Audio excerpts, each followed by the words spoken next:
All right, let's jump right in. We're going to be looking at a poem today that's, well, it's short, but it's incredibly powerful. It paints this absolutely devastating picture of a life just completely torn apart by war and hunger.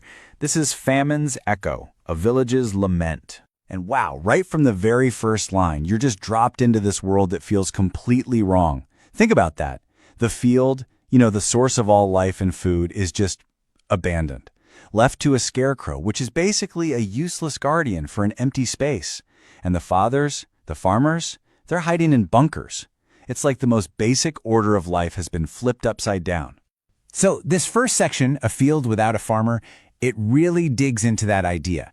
A world just turned completely on its head where nothing, and I mean nothing, is where it's supposed to be. And the real genius here is how the poem shows us this chaos. It's not through some big dramatic declaration. No, it's in these small, just heartbreaking details, these little reversals. We're in a reality where a scarecrow has more of a right to the land than a farmer. A world where the most fundamental human connections are stretched so thin they're about to snap. And just think about the emotional cost of that. It's not just that the father is physically absent, right? It's that his love, his warmth as a father, the very essence of who he is also trapped. It's dozing off in the bunker, just wasting away in a hole in the ground. It's devastating. This sense of displacement, it continues with the mother. Just like the father's love is stuck in that bunker, her love gets poured out onto an object, a uniform. Now, sure, it represents her child, but it's also this constant, terrifying reminder of the danger that child is in. Okay, so we've seen this emotional emptiness. Now, the poem pivots to a physical kind of emptiness.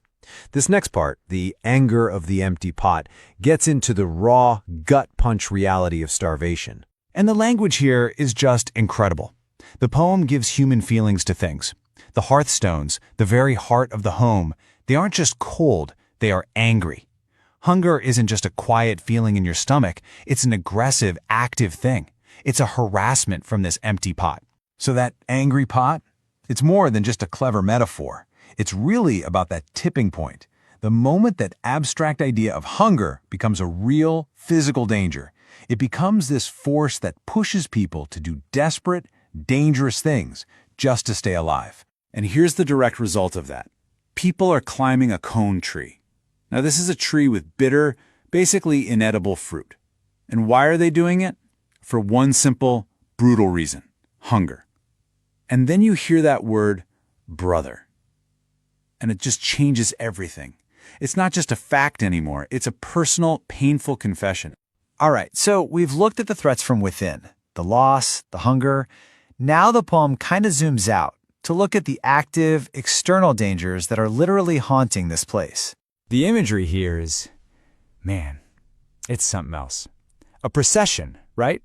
That word usually makes you think of a parade, a celebration, something human. But here, it's a grim parade of elephants. They're just marching through the abandoned fields, like they're measuring out the land they've taken back from people. And this is where it gets really clever. The poem is setting up this deliberate, chilling parallel. You've got two different kinds of invasions, two processions. The first one is from nature, right? The elephants reclaiming what was theirs.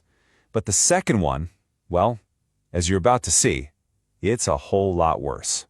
And there's that word again, procession. And this time, it just hits you like a ton of bricks. Because this parade, it's not elephants, it's bullets. And then comes this absolutely crushing question. How can a kid possibly think about school, about the alphabet, about any kind of future, when the air itself is full of violence? This line just seals it. The feeling of constant, inescapable fear. The threats are coming from everywhere. You've got wild animals moving in because the human world has collapsed. And the darkness, it hides the fear of the wild and the fear of other people. There's just nowhere to feel safe. Okay, so after building up this world of external fear and violence, the poem does something really interesting. It turns inward. This next section is all about the psychological and moral breakdown happening inside the speaker.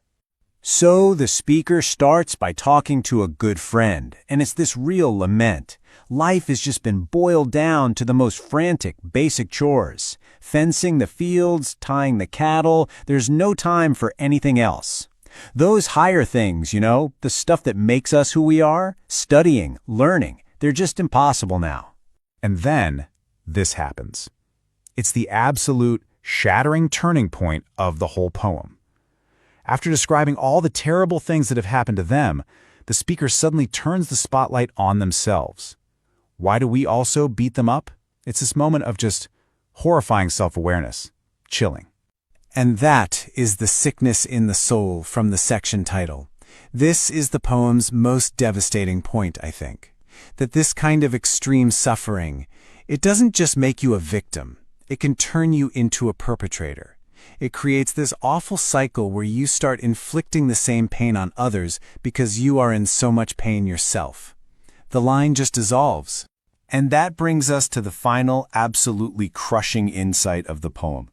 This is where all those different threads of suffering, the hunger, the fear, the violence, they all come together in one single tragic realization. And here it is. All those labels, they, we, victim, perpetrator, friend, enemy, they just collapse. Who are they? Who are we? In the end, it doesn't even matter. Everyone is just trapped together in the same shared nightmare. And that right there is the poem's ultimate point. The city of malaria. What a powerful metaphor. It's a place where the real enemy isn't the other guy. The true enemy is the suffering itself. It's the sickness, the hunger, the violence, and it's consuming everyone, no matter what side you think you're on. So the poem ends by just throwing out the old rule book, this old saying, what a cane can do, the idea that a bit of discipline or simple order can fix things, it's just dismissed. It's nonsense. Because in a world of this much chaos, what good is a simple solution? It's meaningless. And so we're left with this final, haunting question.